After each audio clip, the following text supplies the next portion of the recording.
Olá pessoal, muita gente solicitou que eu fizesse um vídeo explicando sobre o desafio que eu coloquei anteriormente da gasometria e a quantidade de bolhas na amostra. Vou fazer rapidamente, sem enrolação, de maneira direta e prática. Então gente, a pergunta que eu coloquei foi essa: qual é o efeito de bolhas e o contato prolongado da amostra com ar na PO2? Eu coloquei a opção aumenta, diminui ou depende. Será que vai aumentar ou vai diminuir? Depende de quê?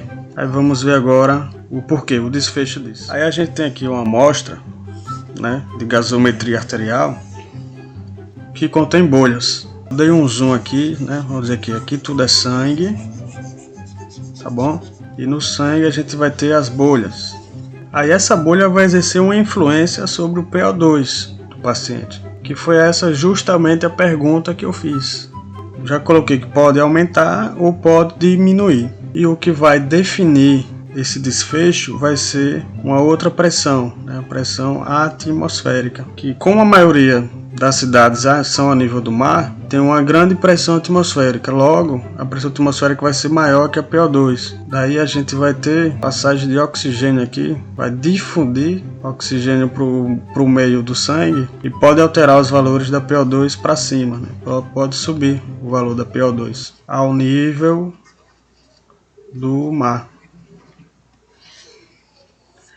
Mas se a gente tiver uma situação em que a pressão atmosférica esteja menor, por exemplo, em algumas cidades com altitude muito elevada, por exemplo lá no Peru, na Bolívia, onde a gente encontra algumas cidades com altitude acima de 3.000, 4.000 metros, aí vamos fazer o nosso exemplo novamente. A gente pega uma amostra de gasometria arterial contendo bolhas e vai ter esse jogo de pressão também.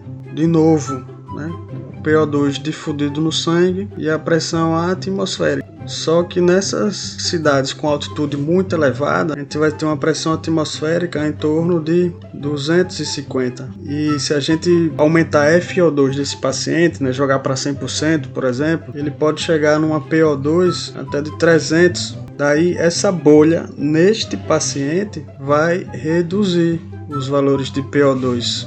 Então, para resumir, vai depender da pressão atmosférica e da FO2 também do paciente.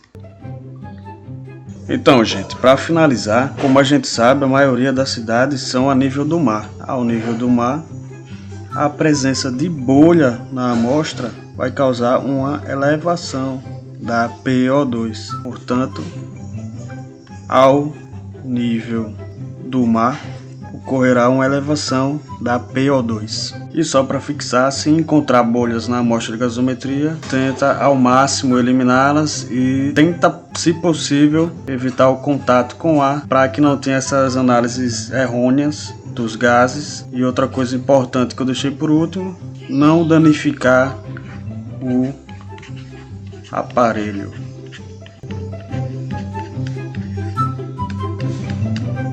Valeu, até a próxima!